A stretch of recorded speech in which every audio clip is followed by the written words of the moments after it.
everyone! For today's video, I'll be making one of our most favorite side dishes of all times. It's Spanish tortilla or tortilla de patatas. So before we start, please don't forget to like and subscribe and tap the notification bell so you'll be notified as soon as I upload the next video.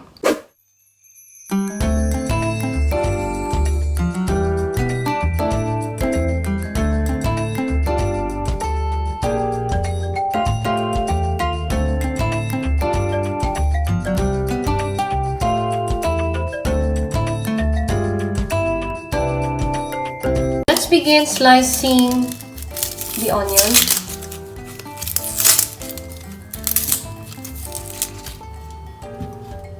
Cut in half.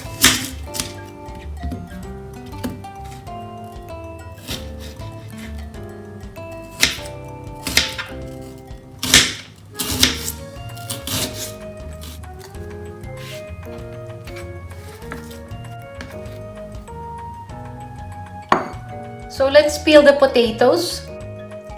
Tortilla in Spain, guys, is different than tortilla in Mexico because it's an omelette. Spain is such a lovely country. I've been to different cities in Spain, 7 cities, like Madrid, Barcelona, Salamanca, Seville, Toledo, and Granada.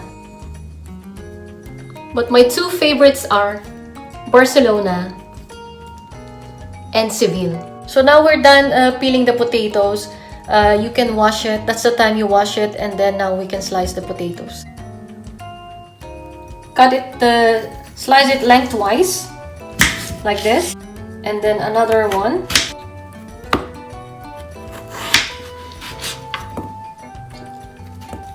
Quarter size. Not too thin, not too thick.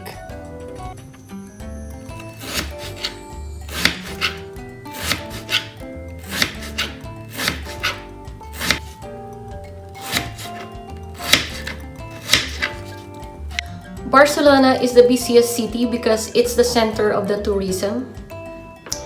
And they are known for its arts and architecture, like Sagrada Familia Church, which was designed by the renowned artist Antoni Gaudí, which you should never miss visiting, guys. And the lovely Seville for its famous flamenco dancing.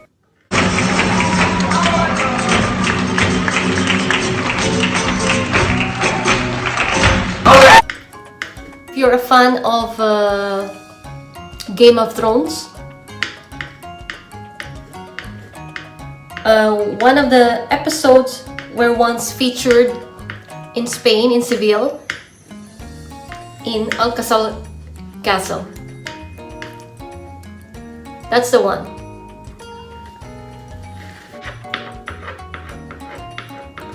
And the Gothic Seville Cathedral, where the famous Italian explorer Christopher Columbus was buried, or where you can find his tomb. Each city, guys, has its own uniqueness and beauty. But what makes them all common to each other, or what makes those cities that I've been, what makes them all the same, is that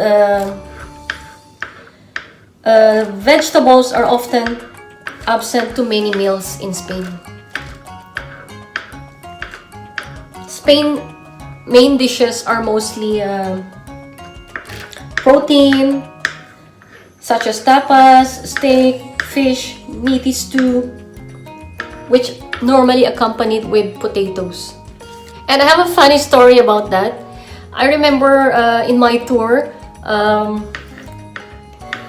during dinner, there was a couple that they requested for a vegetarian meal.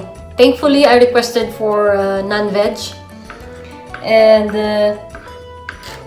because they will serve us a 3-course meal.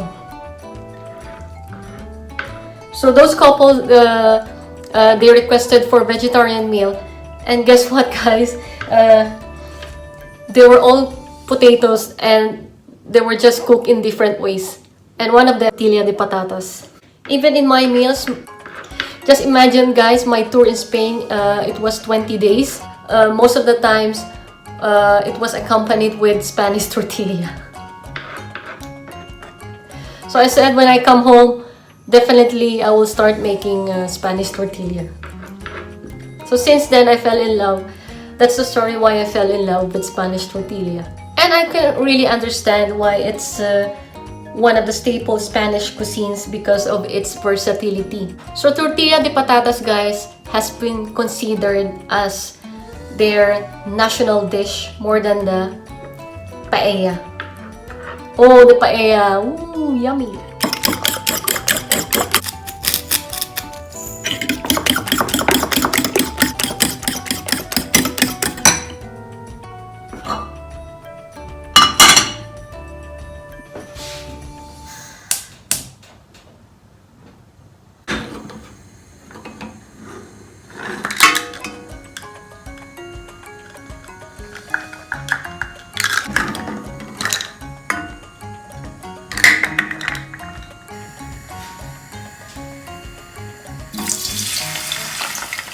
The potatoes will be ready within 10 minutes approximately.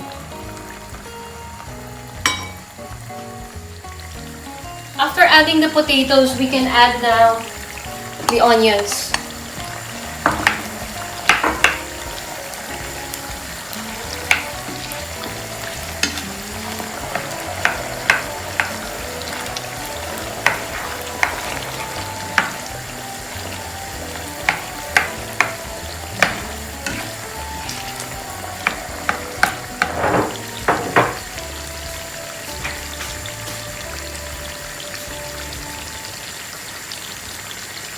Let's add a little bit salt.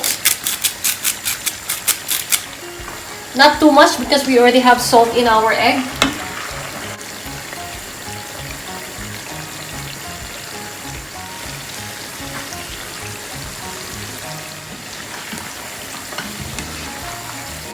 Actually guys, this tortilla de patatas that I'm making now, it's the classic one. But actually this is just a base.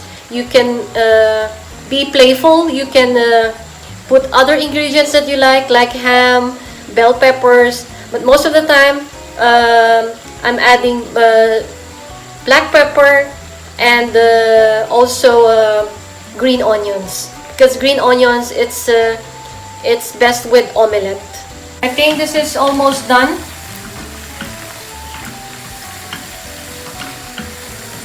This is ready, guys. And we need to drain. Be very careful because the oil is very hot.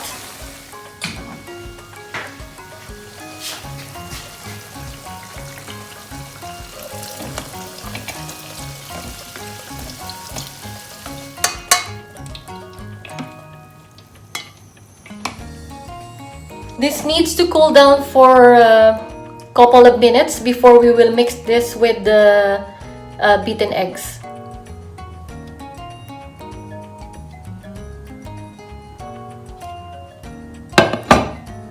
In Spain, they really use extra virgin olive oil. They don't mind even it's expensive because Spanish tortilla is their staple dish.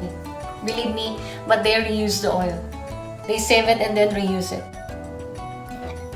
Now we can add the beaten egg.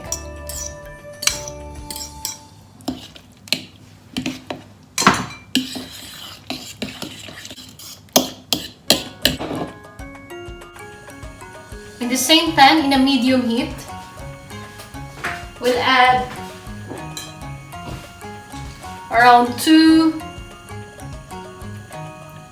tablespoons of olive oil.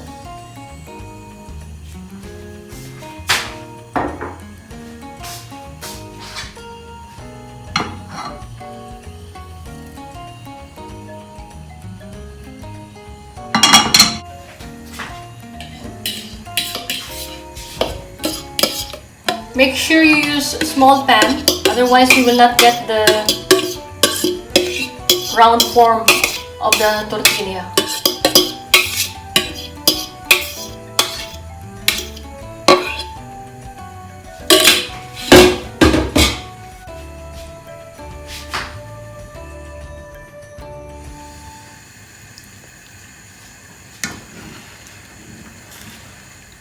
We'll cook the omelette around 10 minutes.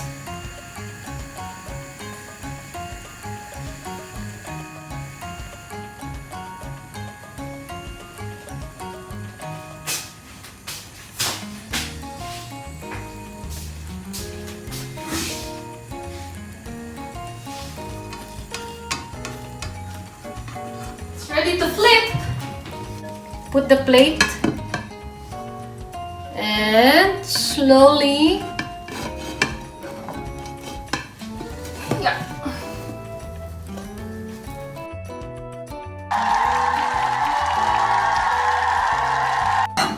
It's perfect.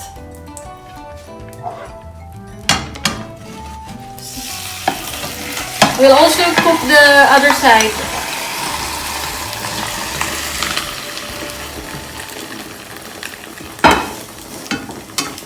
I'm going to cook this only for 5 minutes because I want my omelette to be a little bit moist in the inside. So it's up to you if you want it dry or moist. This is ready.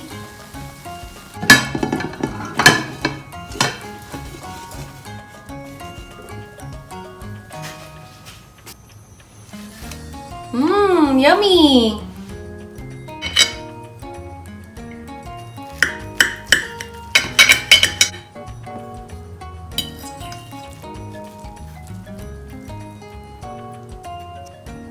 This is not very dry, but it's perfect.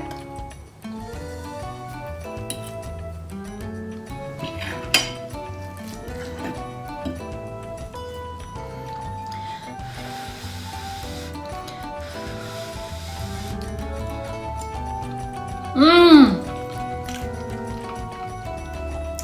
Yummy!